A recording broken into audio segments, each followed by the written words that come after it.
आज मैं आप लोगों को सुनाने जा रहा हूं तथागत गौतम बुद्ध के अनुयायी एक हुए भंते दंडामिश का बौद्धिक उत्तर क्या है। भंते दंडामिश का बौद्धिक उत्तर क्या है, ये मैं आप लोगों को आज बताने जा रहा हूं। तथागत बुद्ध की धरती यूं कहा जाता है, भारत तथागत बुद्ध की धरती है। इस धरती का पूरा विवरण इंडिका बुक में ये सजोए हुए है, जो एक प्रत्यक्ष और प्रमाण के रूप में आज भी मिलता है। तो दोस्तों, सर्वप्रथम हमारे बुक समरी फिशरमैन इंडिया के चैनल के दर्शकों को मेरा सादर प्रणाम, नमस्कार।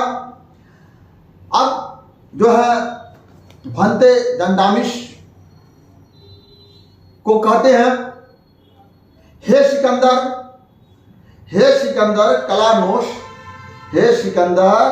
कलानोस जो कि तेरा मित्र था। कहते हैं, हे सिकंदर कलानोस जो तुम्हारा एक मित्र था वह झूठा और उसका मत झूठा था। ये कौन कह रहा है? भंते दंडामिश। इसलिए हम सब ने उसे तिरस्कार कर दिया। वो कह रहे हैं इसलिए हम लोगों ने उसको तिरस्कार कर दिया। हे सिकंदर, तू उसे इज्जत देता होगा। हे सिकंदर, तू उसे इज्जत देता होगा, लेकिन हम लोग उसको इज्जत नहीं देते हैं। वो कौन था? कलानोस, सिकंदर के ये दोस्त कहा जा, भाई कहा जा, या उनका भगवान कहा जाए। तो ये जो था वह उसको मानता था और उसी को चरणों में लोगों को झुकाने के लिए वो हर वक्त लोगों को लेकर के जाकर के उनको मजबूर भी करता था। अब उन्होंने कहा कि हमारे समाज ने उसे बहुत बुरी तरह से बेइज्जत करके बेदखल कर दिया है। वह हमारे समाज के योग्य नहीं रह गया, हम क्यों माने उसे। सिकंदर को वो कह रहे हैं, वो हमारे समाज के योग्य नहीं रह गया, हम उसे क्यों माने। तो और क्यों नहीं, जबकि वस्तु को हम लोग कुचल कर तिरस्कार कर देते हैं, वही वस्तु धन के लोभी कलानोस को अच्छी लगती है। जो धन के लोभी हैं उनके लिए कलानोस की विचारधाराएं अच्छी लगती है। वह तुम्हारा बेकार दोस्त, वो कहते हैं, भंते दंडामिश कहते हैं, वह तुम्हारा बेकार दोस्त हमारे दोस्त ही नहीं, अभागा प्राणी के तरह हम लोग देखते हैं। उसे कह रहे हैं कि अभागा प्राणी की तरह ही हम लोग उसको देखते हैं। दुनिया के सबसे दुखी आदमी में से अधिक तरस आता है, क्योंकि उसने धन के खातिर अपने जीवन को नर्क बना लिया। कौन बना लिया? कलानोस, सिकंदर का दोस्त कलानोस ने बना लिया। इसलिए यह न तो हमारी मित्रता के योग्य है और न ही भगवान बुद्ध का प्रिय था। वो कह रहे हैं न हमारे मित्रता के योग्य है और न ये कभी भगवान बुद्ध के प्रिय थे।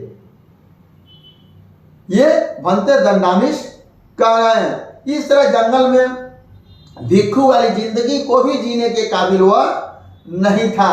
कलानोस जो था, भिक्षु की भी जिंदगी जीने के, जंगल में जाकर जीने के काबिल वह नहीं था और उसे यहाँ के लोगों ने दुत्कार दिया था। अंतरात्मा जीवन को उन्होंने कत्ल कर दिया था, यानी मानवता को वो बिल्कुल खत्म कर दिया था। इसलिए उसे यहाँ के लोगों ने, बौद्धिस्ट लोगों ने उसे तिरस्कार कर दिया। अर्थात वह लोग आत्मा को बुरे कामों से मरा हुआ मानते थे। उनको अपनी आत्मा से उसको बिल्कुल मरा हुआ मानते थे। अतः उनकी आत्मा असल में जमीर का अंतरात्मा थी। वह जो भंते दंडामिष का ये जो बातें थी उनके अंतरात्मा जो उनको कहता था वही वो करते थे। परंतु हमारे पास एक संत है, उनका नाम है दंडामिष। अब उनकी हम पूरी कहानी आपको बताने जा रहे हैं। दंडामिष, उनका घर जंगल है। दंडामिष जो है हमेशा जंगल में रहते थे, पत्ते पर सोते थे और पत्ते पर जो पानी जो रुकता था उस पानी को वो पीते थे। जैसे तुम गद्दे पर सोते हो नींद आती है, उसी तरह से भंते दंडामिष को पत्ते के ऊपर भी सोने से नींद आती है। उनको उतना ही आनंद प्राप्त होता है जितना एक गद्दे पर सोने वाले को होता है। वह किसके अनुयायी थे? तथागत गौतम बुद्ध के वो अनुयायी थे। और वह पानी जो पीते थे वह जंगल के पत्तों के ऊपर का पानी भी पीते थे। सिकंदर ने जब यह सब बात सुना, सिकंदर ने जब यह बात सब सुना तो उसे इस संप्रदाय की शिक्षाएं जानने के लिए, यानी उसकी शिक्षाओं को जानने के लिए उसके मन के अंदर एक कौतूहल हुआ। अतः उसने हमारे शिक्षक और प्रधान इस माननीय दंडामिष को बुलाने के लिए संदेश भिजवाया। सिकंदर ने जब उनकी बात को सुना और पूरा उनके जीवनी के बारे में जाना तो सिकंदर ने एक आदमी को भेजा कि आप जाओ उनको लेकर आओ। और वो सिकंदर वो जो है वो कौन था? ओनर्क रेटी नामक का वो अपने किसी आदमी को भेजा। वो उस काम के लिए भेजा गया था। जब उसने महान संत को देखा तो उसने कहा, आपको प्रणाम, आप संतों के शिक्षक बलशाली देवता जीएस के पुत्र राजा सिकंदर ने जो कि सभी पुरुषों के सर्वशक्तिशाली मालिक है, वो क्या कह रहा है उनके आगे कि वो जीएस के पुत्र राजा सिकंदर ने, जीएस यानी सिकंदर के पिता का नाम था जीएस, के शक्तिशाली मालिक है। यानी वह सभी का, सिकंदर का बाप जो है सभी का मालिक है। और उन्होंने आपको बुलाया है, ऐसा कहलवा करके ओनर रेटिज को भेजा गया कि आप के सामने हाजिरी हो। यानी वो कहने लगा, हे संत, आपको वो जो महान शक्तिशाली है देवता है जीएस, उसके सामने आपकी हाजिरी लगनी चाहिए। लेकिन वह नहीं गए। अगर आप उसके सामने हाजिरी होते हैं तो क्या कर, अगर आप उसके सामने हाजिर होते हैं तो आपको अद्भुत अमूल्य उपहार दिया जाएगा।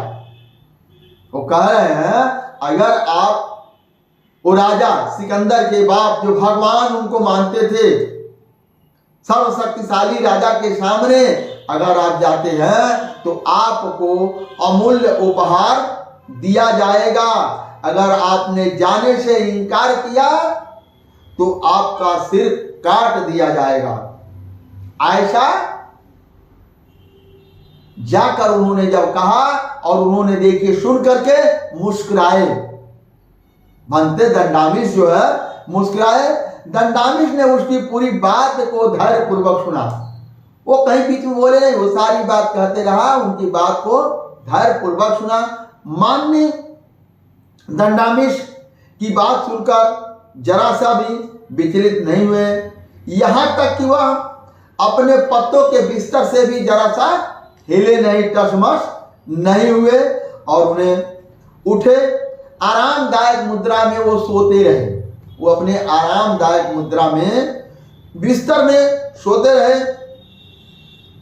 और जब वह उसकी पूरी बात सुन चुका, वह बोल चुका, तो उन्होंने अंत में केवल सिर थोड़ा सा उठाकर निडर मुस्कुराए, मुस्कान के साथ यूं तिरस्कार पूर्ण उत्तर दिया, भगवान तो सर्वोच्च राजा होता है, उन्होंने कहा, भंते दंडामिश ने कहा, भगवान तो सर्वोच्च राजा होता है क्योंकि वह कभी गुस्ताखी कार्य नहीं कर सकता, परंतु वह प्रकाश उपजाता है और प्रकाश का जीवन का पानी का मान मानव शरीर का तत्क्रमण का, और जब मौत को आजाद कर देती है तो वह उनके हर बुराइयों से शुद्ध करके प्राप्त कर लेता है। ये भंते दंडामिश का यह विचारधाराएं मैं आप लोगों को सुनाया। दोस्तों धन्यवाद, नमस्कार, जय हिंद, जय भारत।